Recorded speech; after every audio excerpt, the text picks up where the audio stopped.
você, às vezes, assim, tem tantas surpresas em Israel. Vou dar um exemplo de um achado recente. Eles estavam fazendo uma rodovia no subúrbio de Jerusalém. Eu vou contar 2 exemplos rápidos aqui. Vai. E encontraram restos de um sítio arqueológico. Chamaram os arqueólogos. Olha, o que é isso aí tudo? Por favor, muda essa rodovia, que isso aqui é importante. Encontraram um templo pagão em Tel Motsar. Quando eu digo templo pagão, entenda. Um templo que tinha um tipo de religião que para Israel era proscrito.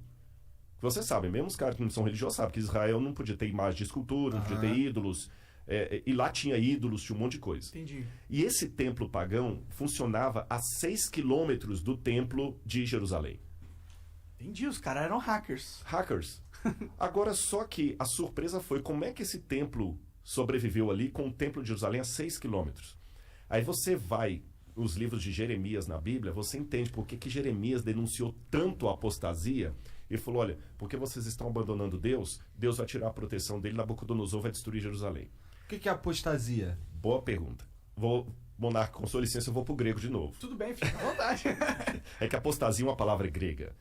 Apostasia, apó em grego significa para longe de. Qualquer coisa que está longe, apóstolo, aquele que é enviado para longe. Entendi. Né? Então, apostasia significa ruptura, aquele que vai embora, que abandona e vai para longe. Essa palavra tem na língua grega apostasium, apostasia, e Paulo pegou essa palavra e a cristianizou. Ou seja, toda vez que alguém rompe a aliança com Deus, o acordo com Deus, a gente diz que ele apostatou, entrou num estado de apostasia. Então, toda vez que Israel desviava do caminho, a gente falava que foi uma apostasia. Em hebraico dizia que ele quebrou a brit, a aliança. Né? Então, isso é chamado de apostasia. Por que ele achava que os caras estavam quebrando a aliança com Deus? O que eles estavam fazendo de errado? Porque Deus falava assim, eu sou o único Deus de vocês. Não tem outros deuses diante de mim. Porque eu sei que é meio petulante falando isso, principalmente numa cultura de tanto pluralismo religioso e ouvir o outro. Mas é porque Deus na Bíblia, o Deus da Bíblia, pelo menos aquele que apresenta, é um sujeito muito assim, olha, por mais que a 25 de março tenha liberdade para vender todas as bolsas, o dono da Gucci não vai falar que a falsa feita lá é igual à legítima. Sim, sim. Então Deus falou assim, eu sou o único Deus que há. Os ídolos não salvam vocês de nada. Não corram atrás dos ídolos. E o povo fazia o ídolozinho. Ele falou, tá bom, então se lasquem. Já que Baal é Deus, então vamos procurar ajuda a Baal. Então Deus tirava a proteção dele e o povo se lascava. Aí veio Nabucodonosor e destruiu a cidade de Jerusalém. Agora, esse negócio que Deus tirava a proteção dele e o povo se lascava, eu tenho que explicar. Não é que Deus é uma criança com uma lupa na mão, queimando formiguinha, que ele gosta de ver o sofrimento dela. É uma questão de consequência. Você sabe, assim, eu sei que isso aqui é um pouco clichê que eu vou falar, mas você sabe que o mal como entidade não existe. O diabo.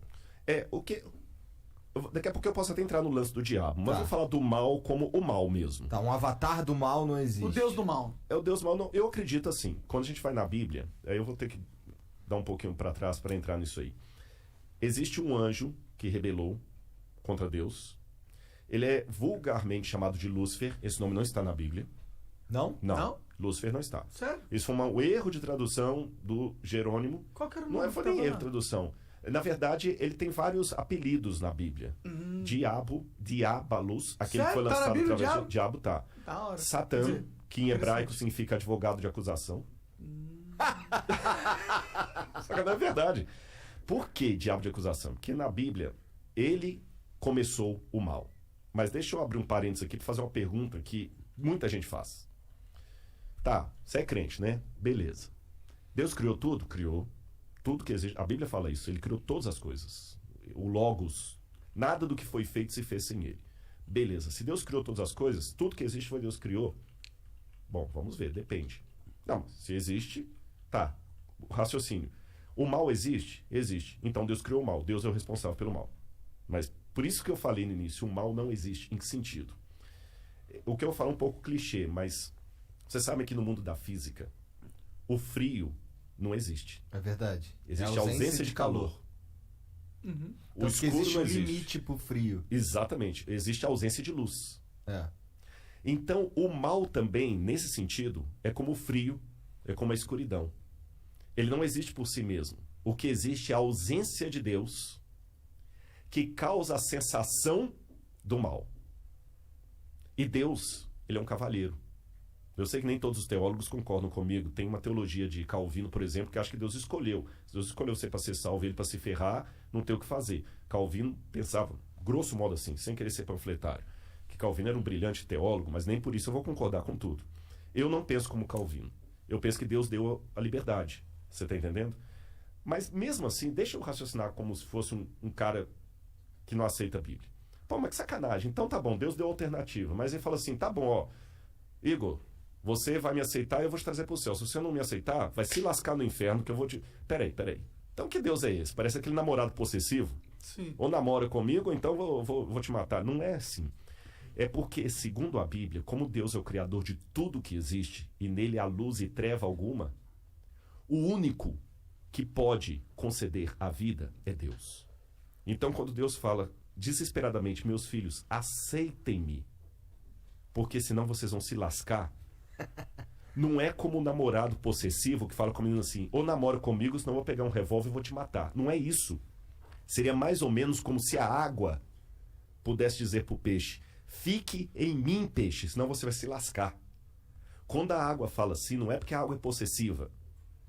Eu estou usando uma onomatopeia aqui, né? Uhum. Não é porque a água é possessiva, não é porque a água é namorada. Porque não dá para viver É fora. porque não dá para viver fora.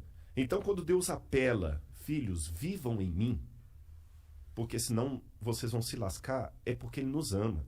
Eu não estou aqui para pregar, não é púlpito, mas isso faz parte da minha essência. Por isso que, para mim, o menininho me cumprimentando aqui do lado, cara, não é só eu simplesmente falar assim, pô, que legal, eu sou famoso. Não. O assunto que eu falo é arqueologia. É porque se o que eu falo for verdade, eu não posso ficar calado, Igor. Você está entendendo? E aquele lance que eu falei da cruz de Cristo, os romanos crucificaram milhares de pessoas. Mas aquela crucifixão de Jesus de Nazaré foi diferente. Por quê? Vou te falar por quê. Vou contar uma historinha para você. Um rei, vou responder igual Jesus. Jesus contava uma história, quando o pessoal perguntava. Um rei, uma vez, deu uma regra no reino dele. Ninguém pode roubar. Se alguém roubar, eu vou mandar arrancar os 2 olhos.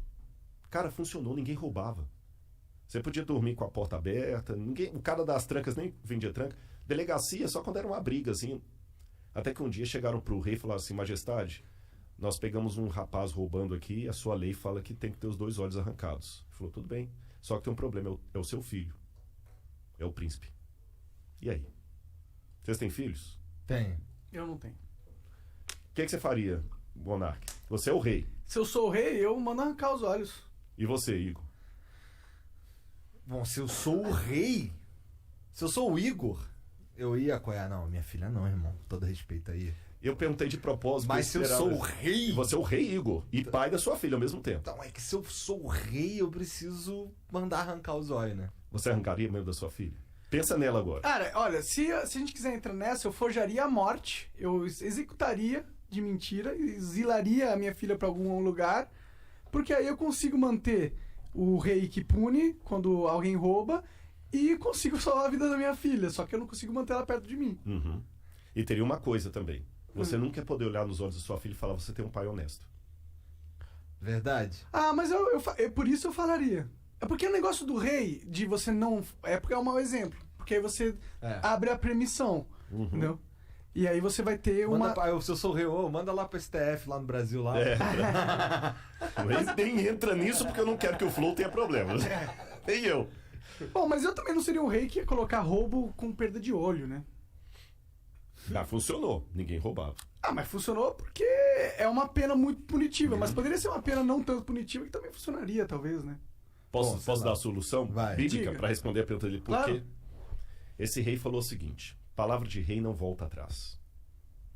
E ele tinha um dilema, porque se ele mandasse arrancar os olhos do filho, o pessoal falou assim, pô, esse cara não tem misericórdia nem do filho, quanto mais da gente. É uma mensagem bem forte. Bem forte. Se ele poupasse o filho, o pessoal também fala assim, pô, se fosse o filho da faxineira, sabe o que ele fez? Ele falou o seguinte, como rei eu não posso voltar a palavra atrás. Mas como pai que ama, eu não tenho filho, tá, monarca?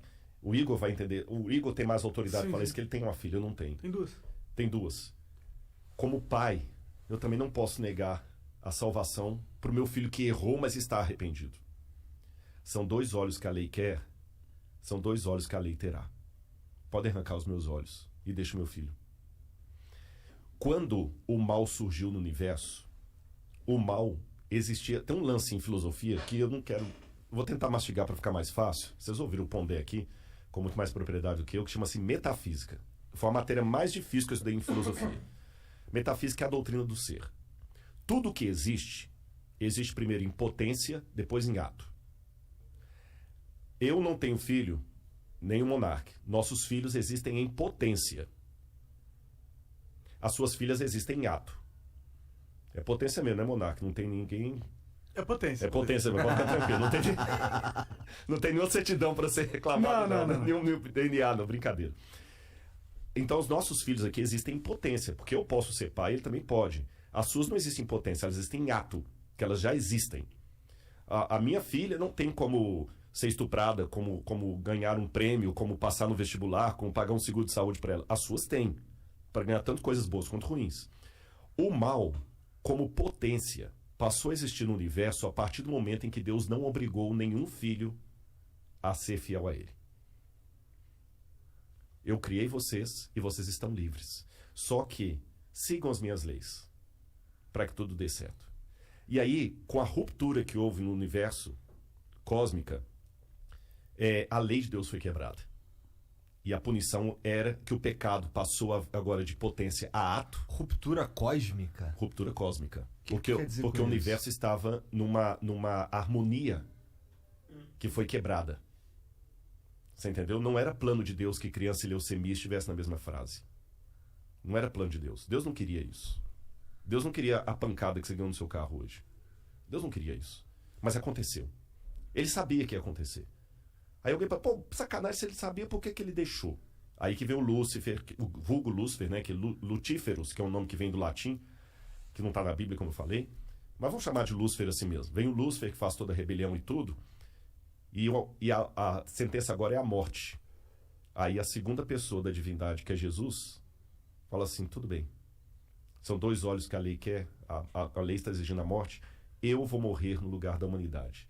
Então, na crença bíblica tradicional, o fato de Cristo morrer na cruz do Calvário, que não foi apenas um carinha que rebelou contra Roma, ele morreu a morte redentora. Por isso a gente chama de Cristo Redentor. Ele morreu no lugar do pecador.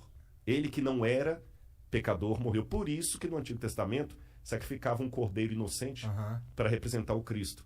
Ele morreu. E é graças à morte dele que hoje, se algum de vocês souber uma notícia ruim de morte, eu tenho algo de esperança para falar concreta, real. Só uma notinha antes da gente continuar aqui. Eu quero só botar agora... Tudo que eu falo, eu gosto de pensar também com a cabeça do nosso ouvinte aí, que de repente não tem a base religiosa. Que eu falei, esse cara tá falando tonteria, né? Se eu falasse aqui com vocês da teoria de Kardashev... Que é? Kardashev foi um físico russo, respeitadíssimo, que criou a hipótese que existem civilizações muito avançadas, muito mais avançadas do que a nossa, e cada uma dessas civilizações, ela usa melhor a energia do universo deles. Faz sentido. Né? É o que tá acontecendo com a gente, né? Exatamente. Devagarzinho. Só que ninguém viu essas civilizações. Uhum. Mas ele fala, existem, elas estão lá, e elas nos observam. Kardashev... Segundo a teoria do Kardashev. De que ano que ele viveu? O Kardashev é do início do século XX, 1920, 1930, tá. É moderno. por aí, é moderno.